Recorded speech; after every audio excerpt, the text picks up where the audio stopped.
Bonsoir les amis, j'espère que vous allez bien. Alors je continue toujours de parler de mon histoire d'arnaque. Je me suis fait arnaquer ici, comme je vous explique souvent, par une fille qui nous fréquentait, se faisait passer pour une amie. Vous qui suivez l'affaire depuis un moment, si vous avez l'impression d'entendre toujours la même chose, s'il vous plaît, vous pouvez zapper. Vous qui venez d'arriver, donc une fille se faisait passer pour une amie, elle a réussi à nous escroquer, elle était là parmi nous. Pourtant, elle nous surveillait. Elle surveillait nos faits et gestes jusqu'à ce que on lui fasse suffisamment confiance. Et puis, elle nous a escroqués. Donc, son copain avec lequel elle a réussi à atteindre son objectif, c'est un baganté, de Njombe. Je n'ai rien contre le fait qu'il soit baganté. On est tous, on vient tous du même pays, mais j'estime que quand on vient dans un pays, on est tous là pour se battre. Je ne comprends pas que notre compatriote puisse comme ça venir rouler les siens, entre guillemets. Parce que y a toujours cette petite guerre-là de tribalisme qui ne devrait pas exister. Mais elle est bien réelle, c'est quelque chose qui existe, on ne peut pas le nier. Donc, cette personne réussit à nous atteindre parce qu'il entretient une relation avec cette supposée amie. Tout le monde a compris. Comment ils se rencontrent? Ils se rencontrent via les réseaux sociaux parce qu'il faut dire que Facebook, c'est devenu le plus gros site de rencontres. Donc, ils se rencontrent là, ils ne se connaissent pas. Elle va à sa rencontre dans sa ville. Il habite Aix-les-Bains. C'est là où il habitait. Il était marié, mais il divorce. Il est en procédure de divorce. Donc, sa femme l'a mise à la porte. Parce qu'il faut le dire, c'est un voleur. Il entreprend le vol. Il a ouvert sa société, comment ça s'appelle? Electrocam Transition. Il avait une boutique face au Carrefour Anatole. Je crois que c'est ça. Et comme c'est en travaux, apparemment, il aura un dépôt aussi à Bonamoussadi. Electrocam Transition. Il entreprend le vol. Il s'appelle Ngomeje Fidel. Fidel Castro. Maya de Njombe. Il a encore un autre nom. Suleiman Fidel. Voilà. Ça, c'est une fausse identité qu'il a créée de Suleiman Fidel. Parce que son domicile à Aix-les-Bains, dans la boîte aux lettres qu'il a marqué Suleiman, il utilise bien une carte de résidence ici en France, au nom de Suleiman, mais en plus un compte bancaire où il a encaissé les sous. Pourtant, ce n'est pas lui. D'accord? Donc, cette personne a déjà été interpellée au Cameroun, parce que même la société dans laquelle il travaille ne lui appartient pas. Il a réussi à faire un détournement. Il a été interpellé en 2018 au Cameroun, mais il a été relâché. Donc, franchement, je pense que la prochaine fois, il faudrait qu'il soit sévèrement puni pour qu'il arrête. On ne peut pas vivre que du vol, surtout pas le labeur des autres, venir s'asseoir comme ça dessus. Et la fille en question, celle qui nous a arnaqué là, celle qui se faisait passer pour une amie, on se fait arnaquer, elle fait comme si tout allait bien, tout allait bien.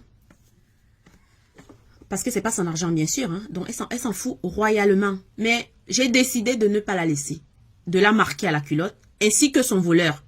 Mais je n'aurai la paix que quand les deux seront punis, ou alors quand ça sera marqué noir sur blanc quelque part et reconnu comme des arnaqueurs professionnels.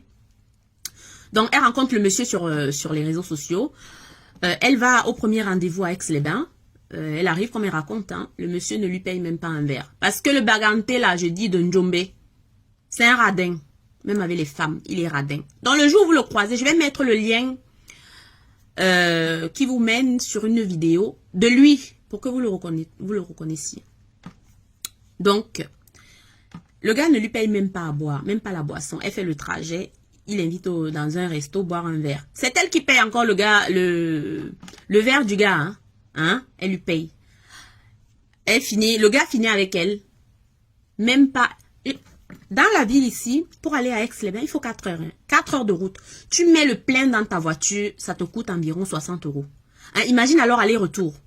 En plus, tu payes le péage. 18 € au moins fois 2. Et encore, je suis gentille parce que le péage, il coûte beaucoup plus cher. Donc, elle entretient dans cette relation-là. Au départ, elle a pas de cliente. Ça ne mord pas. Je sais pas ce qu'elle espérait. En tout cas, elle est très amoureuse de cette personne. Et elle se voit déjà vivre avec. Comme, bien évidemment, il comptait sur les papiers de sa femme, qui elle travaille. Et lui, il ne fout absolument rien. Il entreprend le vol. Je dis que Electrocam Transition, face Carrefour Anatole, il avait une boutique. Apparemment, il aura un dépôt à Bonamoussadi. Et il a aussi apparemment une boutique en Kololun, mais ce n'est pas lui, parce qu'on a vérifié, c'est pas lui. Donc, c'est comme ça qu'ils réussissent. Elle le quitte pendant quelques temps parce que il n'assure pas. C'est elle qui fait le déplacement pour aller le voir. Il ne prend pas la peine de venir. En plus de ça, quand elle y va, il a même pas la gentillesse d'être galant, de payer le retour. Enfin, ce genre de choses qu'un mec devrait faire hein, quand une femme fait le déplacement pour venir te voir. Donc, du coup, elle commence à comploter pour voler. Et commencer à chercher des personnes, des appâts en fait, hein, des cibles. Et on a été ses cibles, elle nous a fréquentés hein, pendant au moins, moi pour ma part, pendant au moins 2 ans. On a fait la tontine en parallèle. Et elle est toujours parmi les premières à prendre la tontine. Hein. Et on ne sait pas ce qu'elle faut avec l'argent. Donc, vous avez ce genre de personnes qui ne savent pas économiser. Quand ils ont peut-être un peu de sous, ils vont aller les claquer pour le paraître. Elle est capable d'aller dans une soirée, hein. On invite un artiste, c'est le genre de personne qui va aller, comme on dit chez nous, le farotage. Elle va sortir les sous, elle va faroter à un artiste, simplement pour qu'on la regarde, simplement pour qu'on se dise, tiens, c'est une femme valable. Et le lendemain, ne rien avoir à donner à ses enfants à manger. C'est ce genre de personne-là.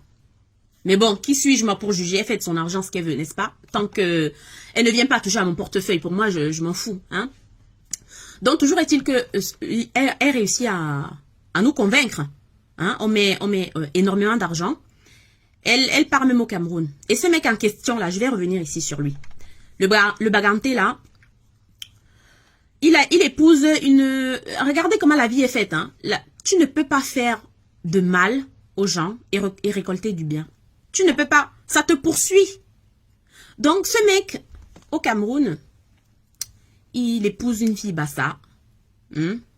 Encore, c'est bien un Baganté qui épouse une Bassa. Il faut pas avoir le tribalisme partout, mais il faut pas se le cacher, ça existe. Hein? C'est très rare. Mais seulement, il a un projet de voyage. Ils habitent dans une maison à Douala.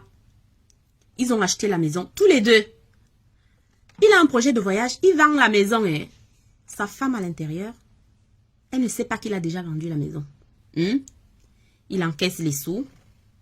Entre-temps, dans les années 94, il va en Djombe épouser une fille de son village. Donc, il fait un doublon de mariage. Pourtant, dans son premier mariage, il n'a pas signé la polygamie. Voilà.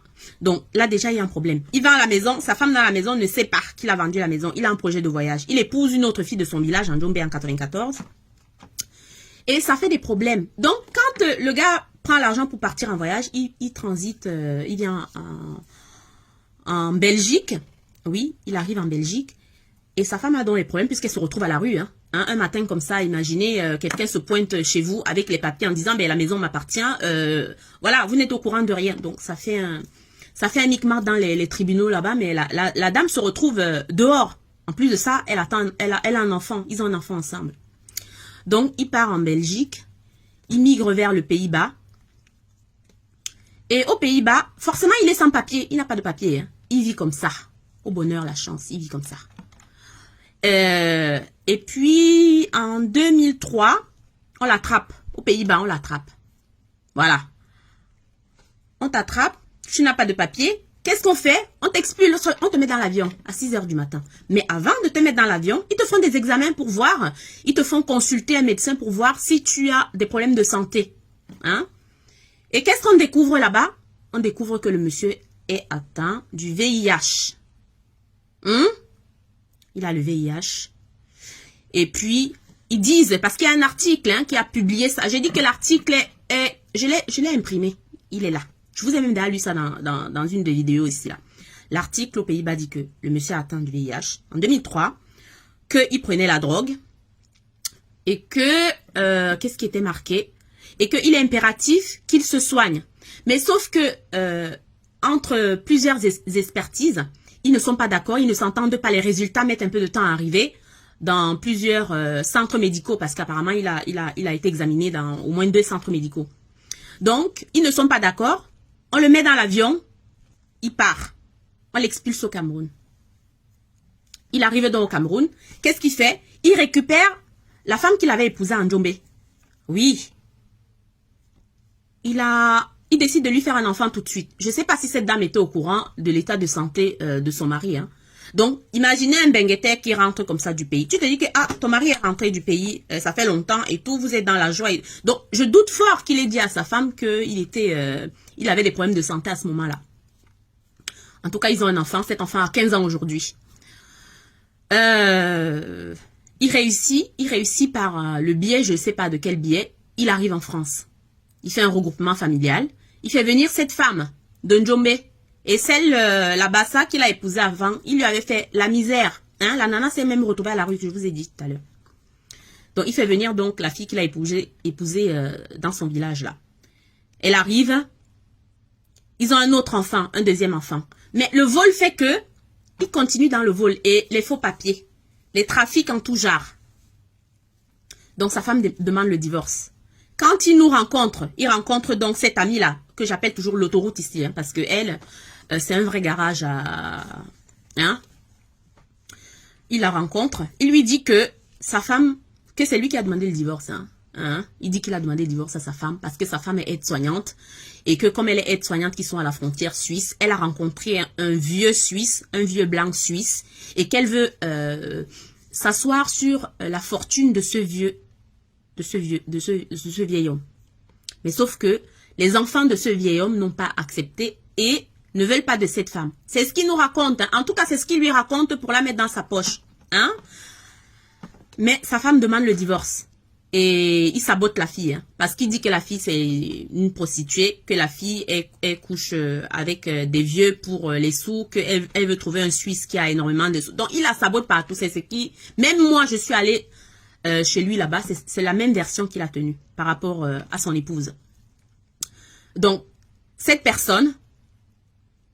Il prend l'argent, il part au Cameroun pour un projet sur lequel il devait travailler. Il dit qu'il est transitaire, il ne fait absolument... Il y a énormément de plaintes sur cette personne. Je vais mettre le lien sur sa vidéo.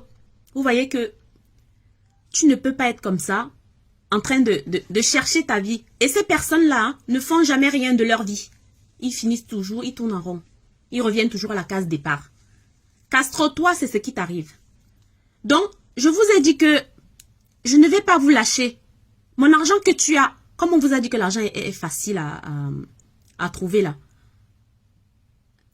Toi, Castro, tu dis que tu as mon dossier, que je vends le... Je vous ai dit que je vends le piment. Oui, oui, oui. Je vous ai dit ça. Hein? Toutes les femmes vendent le piment, mais à des niveaux différents. Le mien, je le vends à un seul homme. Et ça depuis plusieurs années. Je t'ai dit ça. Donc, mon argent que tu as. Et en plus, hein, ce baganté-là, il vole, il nous vole l'argent, il ne rembourse pas. Il dit maintenant qu'on a fait les virements sous le nom de Suleiman. Et qu'on devra prouver à qui on a donné l'argent parce que lui, il ne s'appelle pas Suleiman. Hein? Sauf que tous les liens là ont été établis. Il est en train de chercher une stratégie. En plus de ça, il dit, oui, quand vous allez venir au Cameroun, vous allez me rendre des... Donc, c'est un voleur, il est voleur. Et en plus, il menace de dire que c'est lui qui va nous faire enfermer parce que... Parce qu'on est venu le dénoncer sur les réseaux sociaux. Castro, avec moi, tu seras toujours dénoncé. Pour que plusieurs personnes ne tombent pas dans ton panneau. Je dis que Electrocam Transition, face au Carrefour Anatole. Je vais vous mettre la vidéo ici. Le lien qui mène directement sur sa vidéo. Vous allez voir de qui je parle en question. Hein? Et l'autoroute là. L'autoroute. La fille qui a un manque d'amour. Cette femme qui a un manque d'amour. Qui recherche le Mbangala à tout prix. À n'importe quel prix. Et qui est dans tous les trafics. Tous, ils sont déjà fichés. Hein. Ils sont déjà fichés là-bas. Même sur les ordinateurs de White. Ça ne m'étonnerait pas, toi, l'autoroute, que tu aies un casier judiciaire. Parce que toi, tu as déjà été attrapé pour une usurpation d'identité. Tu n'es pas un enfant de cœur. Quand tu restes chez toi, tu dis que les gens sont jalouses. On est jaloux de toi. On est jalouse. Nous sommes toutes jalouses. Par rapport à quoi? C'est toi qui es rentré chez nous et tu nous as volé. Bah oui, c'est pas le contraire, hein, c'est pas l'inverse. Qui a notre argent? En parallèle, on faisait la tontine, mais il fallait dire. Notre argent te faisait envie, il fallait demander. À chaque fois que tu as eu un problème, tu venais nous demander et on t'apportait un soutien. Hein? Le canapé où tu poses tes fesses là, tous les soirs quand tu t'assois là-dessus, il y a mon argent dessus. Oui! Quand on a arrêté ton frère la dernière fois, parce que ton frère n'avait pas les papiers, on a attrapé ton frère.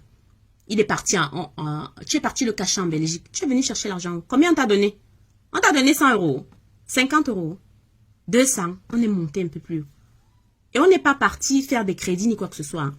On a retiré, on t'a donné.